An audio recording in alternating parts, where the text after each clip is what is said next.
little kids in this neighborhood in Dorchester, they don't have a lot of good opportunities. They ain't in the after school programs. I'm well trained in the art world. I just never been to art school.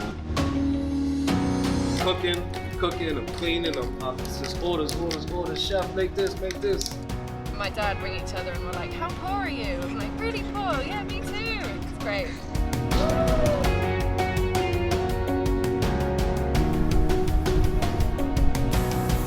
I'm self-taught. It just brings a little bit of like happy thoughts, even though it's not real. And show them that art comes in many different forms. You don't have to necessarily just be a portrait artist to be considered an artist. You're gonna come here, paint, practice, meet people, have people see your art at least for a few hours.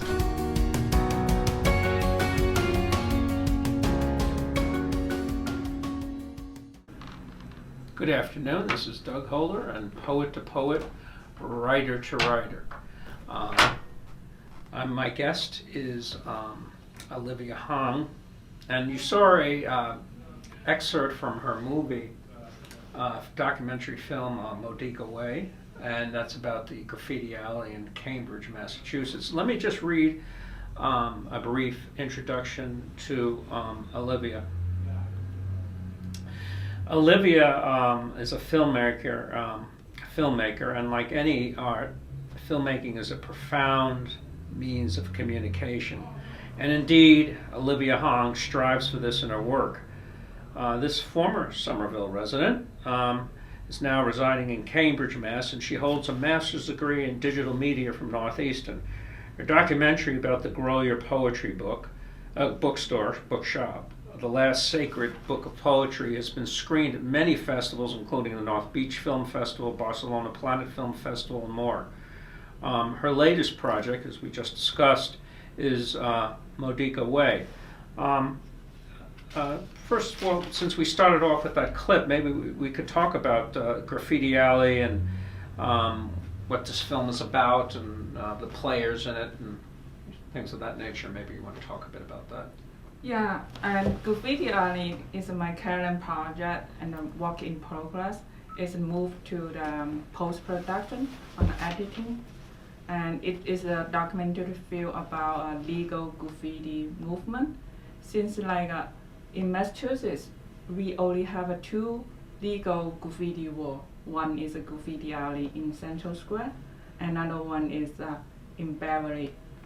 And so, since in general the graffiti is illegal, but right now we have a legal wall for the graffiti lovers, the people who are painting to come to paint. And when I was documentary of them, they have they come all over the world. They come from Europe, France. They some of them they specifically come here just for paint, and some of that they traveling. They come here and they see the wall. They paint over there, and also have locals from New Hampshire and people from all around the city. So I was going to ask you, you can have a screening with that, aren't you? Yeah, and after the finish the documentary, and it will have a screening on November 12th in May Library, Cambridge Public Library, the May one. So I'll go back to my first question I was going to ask you. I don't know if this affects you, but since it's in the news, there's major problems with the United States and China, and Hong Kong. I mean, has this, as a filmmaker or as an artist, has this affected you in any way? It's not too much effect on me right now, since I am I'm working on the project. It's more in locals in Cambridge, so they're not quite for international spirit much right now. So that's and also because of the filming location, editing, post-production all in the United States in Boston, so it's not affect me much. Okay. No, people don't talk to you about it, or? Yeah, they do have some kind. I also see some of people are writing some kind, but trade war between U.S. and Yeah. China, and the graffiti alley too. Oh, okay. Yeah, I've seen that. Yeah. Yeah, and also like the Hong Kong protests and everything. So the graffiti alley is include many information. It's really Yeah. interesting. Yeah. Well, graffiti's always been that way. Yeah. Yeah. Now, well, you know, I'm a poet, so this, of course, is very important to me. And you did this great documentary, The Last Sacred Place of Poetry here. You can see it up here on the screen. And tell me, you decided to do this film. What did you feel the first time you set foot in the Grow Your Poetry bookshop? What was your feeling when you first set in there? When you first set foot in there? I was really surprised when I walked in the Gloria because it's so tiny, small, one room, and I feel all the books, and it's incredible. They have a 90 years history. Then I think it's, wow, that's amazing. And what kind of story and what things made these bookstores is it so long, and what kind of people have been here, and since like a poetry is not like something others public art, you can like stay and continue, and it's really small amount of people interested in poetry and read the poem and writing the poet. So yeah, I feel like they have a lot of story for this small bookstore. Okay. Now were you into poetry before this? I'm more like an artist, and I do fine art painting and drawing, but I also read some kind of poet. So it is it relate to it, like a art and poet and music. I'm not writing the poet, but I also like reading some of them. Yeah. Were there any Chinese poets that when you were young, were you influenced by? Yeah, in China, when we went to school, we always read. We have to study on the traditional Chinese poet. Okay. That is like all on textbook. So every Chinese people know that popular traditional Chinese poet. Yeah. Well, for instance, who? Li Bai. Okay. Li Bai is one of the famous poet in China in Tang Dynasty, and Du Pu, and yeah, all those. Nearly every Chinese know these poets in China. Yeah. So, how about your family? Are your family artists? No at all. My father is a chemistry teacher in a middle school. Okay. And my mom is a housewife. Yeah. So how did this art come into your life?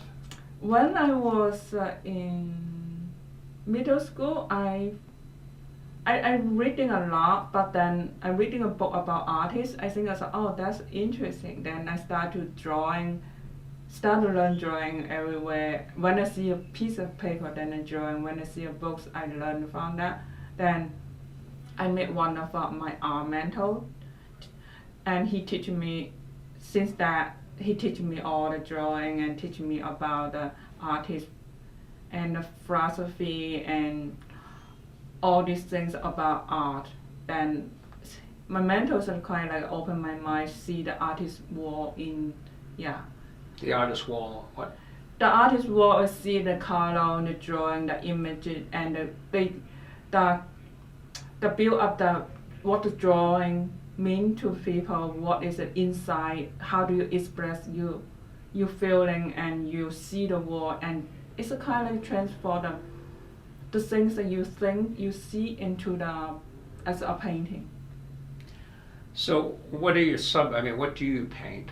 Do you oil paint, or do you watercolor? What is your, when you paint? In the early stage, I paint watercolor and more in the drawing, and later I have a BA on the fine art. So after getting the college, so I'm more training on the oil painting. So we learn a lot of things on the art school. For example, like classic oil painting, a modern oil painting, and print print painting, printing. Printmaking, Yeah, printmaking, and also we have a wood carving. wood cutting. Yeah. We learn a different kind of material and experience about different material and the form. We also have like a sculpture class. Okay. Yeah. So I was going to ask you. But filmmaking is your major thing, right? That's probably more than the art, or. While I was in art school, we have like a movie team. In that time, I joined a movie team. In that time, I was a part of the movie team. We made the first film when I was in college. Okay. Yeah. What was that film? The film is about college students in the campus, and it is something story happening in the campus. And quite like a little bit horror. Is meet the ghost because something happened around in the campus. It's about college students. Yeah. Would you show? Are you embarrassed of it now? No, I think it's fun. In that time, it's changed my mind to see the film is so different because it's not horror because it also making you see the camera to make the images it's scary, but actually when you in the making filming it, you don't see that actually it's not scary at all. Now, I know the great documentary filmmakers, Errol Morris. You're familiar with Errol Morris. He's an American. He's done a lot of documentaries on Pet Sematary. He's done one on McNamara, Defense of McNamara. He's done, and then there's the other one. Now his name escapes my mind, but he did one about Bridgewater State Hospital, and he does these long documentaries, of really examining institutions and things like that. So you like the documentary form as opposed to, let's say, a commercial cinema? Yeah, I'm more like a documentaries film because when I study art painting, it's like for me it's like 2 dimensions. Like on the canvas, you only see 2 dimensions. Then while I develop on my art career, then I feel like film is interesting because they have time, space, event, history, and people, and also combine the music and all those different art forms together. And I also find out that documentary is extremely interesting to me because it's real, and it's real. Yeah, it's real, and it's a real story, and in a real, when the time we pass by, it's all become part of history. But you documentary and recording that specific time and story and space and what happening in that time. Now, you also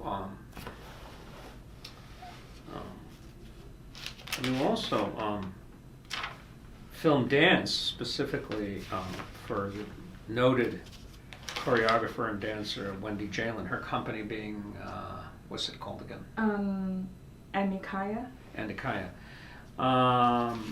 Now, filming dance, to get all the, it must be difficult to film because it captures, the intricacies of movement and modern dance. I mean, how do you approach that when you film something for Wendy Jalen? Firstly, I think her dancing her performance, the dancing performance is amazing, and it's a kind remind me about some kind of art form, and she used the body language express about the storytelling on the performance during the dance. And so are you a dancer yourself? No at all. It's something no at all. No. But I really appreciate and think that Wendy Jalen's dance is beautiful. And so does you ever interview her, or is it just filming the dance? Yeah, I do have some interview with her, and I also thinking I've been filming her a lot, so I also think maybe after I collecting enough footage of her, I may do the documentary of her too. Oh, wonderful! Yeah. Wonderful. That's great. And what attracts you to dance? Dance is. What attracts you to dance, you think? I think because of the part I don't understand and the dance I don't dance, that's why I feel that their body language and movement is beautiful. It's more kind of like one kind of a form as a poet. Yeah, Yeah, like so a poet. yeah, so And in fact, the dance and poetry, I've been involved with a little project there. It works well if it's the right poem and the right yeah. When I filming the Gloria poetry before, I was thinking I would like it to have some dancing performance and use a piece of a poet and to dance with that as a beginning before, but just but unfortunately it didn't happen like that. Yeah, I like bring up the musician, dance and performance, and and the painter. They all work on one piece of a poem, and we see how they express it in different way in art form. Do you have any musicians that you might want to work with in mind, or? This one just an idea, and I haven't really, I haven't started. Okay. Don't have it in mind yet. Now, I was going to ask you, how hard is it for independent artists to create art and make a living? How has it been for you? What's your experience? Oh, that is hard. Tell me about give us a little. Yeah, I think it is because that they have you have a lot of time consuming, and that is when you're doing all those filming footage and to follow the documentary. That's a lot of time. I have for right now the multi-camera I have 40 hours of footage, so that means that each time I spend 1 day in the filming all of them. Sometimes you don't use all of them, but you feel a lot of hours. Sometimes. What do you do for a living for make money? Right now I work for the any kind of company, the videographer. Yeah, and also do some kind of a video and freelance. Okay, so Yeah, what company is that? A kind of company? Wendy. Oh, Wendy's company. Yeah, Okay, yeah, so that's what you're and so well, so you make that's how you make your your living, as we say. Yeah, and also I do some freelance, do the videographer for people. Yeah. Okay. Yeah, for some kind of event or some kind of company work, some like this combined together. Because that is when I work on freelance, then I have time to work on my projects. Okay. Yeah. So you've pretty much told us what you're going to be working on next is kind of a music and poetry or something like that, or I have any other projects that you're. Now this one is one of my project on mine, but it depends on do I have the opportunity to work on it, because it had to. Yeah, also because it have take some kind of time and money and the consumer. Yeah. Now. So I was going to ask, let's say you had to convince people to, and you do, you're pushing it all the time to see your films. What would you say to them? Why should we see a Olivia Huang production? My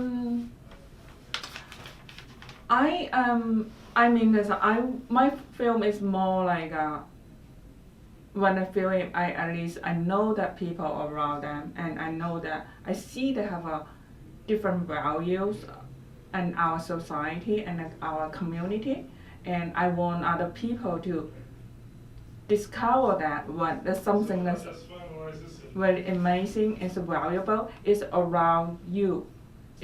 You don't need to find some of the famous poet and poetry and the famous art to go to see somewhere to see. I just want to provide the information to that. There's a bookstore at Harvard Square. It's a lot of well-known famous poet been there. And if you like poet, you have chance to stop by anytime, and you have chance to support them. And and come to talk to the people in the poetry bookshop. And same as the Modi Cafe, and this is the graffiti alley. It's all around you, surrounding your neighborhood and your community. And even you live in Boston, downtown, or some other city, you take the T is a convenience to access. You can see other people's painting or graffiti or some different form, and you also come to be part of them. So I would like to tell the story around our neighborhood, our community, and the people's accessible. It's not like a far away. It's not. That's one of the things I think that the documentaries interest to me. It's really happen around you. It's not a fiction. It's not like the movie theater. It's a far away. It's not like France, Italy, and some other state and some other countries. Now, if Yanni Mankiti, the owner, before that it was Louisa Solano, who was the owner of the Growley Poetry Store, and then before that it was Gordon Carney. And basically, Ifeanyi sort of brought it back to life. And he died this June, and I think he was 78. And he was a great man. He was a poet. He was a philosophy professor at Wellesley, and just a great general ambassador to the poetry community. Now, you have any anecdotes? Because you had a friendship with him for a few years when you met him, and any anecdotes you'd like to share with us about Ifeanyi, or your feelings about his passing? Or? Yeah, I feel like a big loss for the poetry community, because he is like really generous and kind, and he would like to continue this poetry spiritual to the people who like the poet, because poet is not like some other art form, like music you can hear all the time, some people play it. Painting, you walk by, you see the color, it's beautiful, the image over there. But poet, you will need to have a book, open it and reading it, or some people reading for you. It's the poet is really, and you have to understand the form and the meaning. You have that sensitive, and you have the experience. You have the understanding the poem. Poem is compare other art form, music and painting is more hard, but it's really beautiful. After you get it, you feel that one couple word sentence, and they can have a lot inside your mind after you read that. I was going to ask you. You were doing a second version of the Growley Poetry Bookshop. What was that concern? Yeah, I always thinking that I should do another second version of the Growley Poetry Bookshop, because the one I already did complete is only the owner mostly most part is about the period from the owner for the Ifeanyi Mankiti. So about during that period and how is the bookstore is and a situation. And since like Growley Poetry Bookshop has like 90 years history, then Louisa Solano have be a owner like 30 years, and I would really, if I have the opportunity and the money and the people can work on, I really want to work on a second version of our Growley Poetry Bookshop, which focus on Louisa Solano. What do you see for your future? I mean, what is your goals?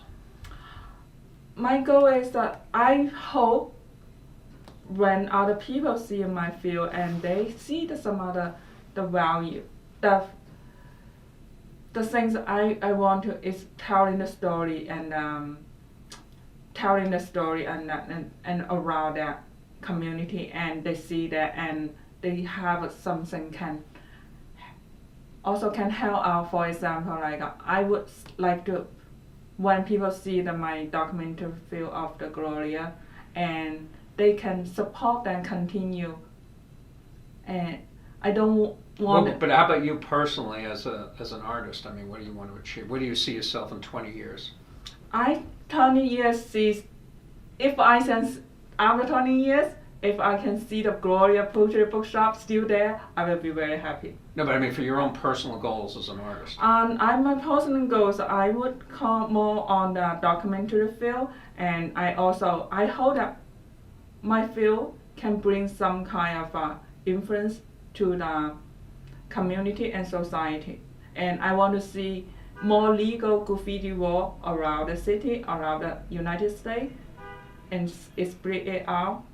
And if my field can bring some kind of influence to the society and community, that's one of my goals. Would you like to teach?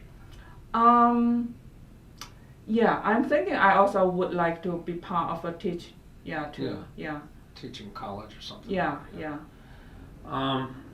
Something else I was going to ask.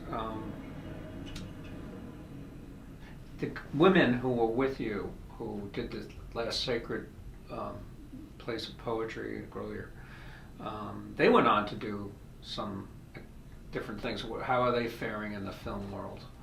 What were their names again? Alice and Mong Yan Lin, Yeah. Alice Lin, and currently she works on the TV television on the New York. Okay. Yeah, that's why most of the screenings she cannot attend. Right. Yeah. Right. And the other woman?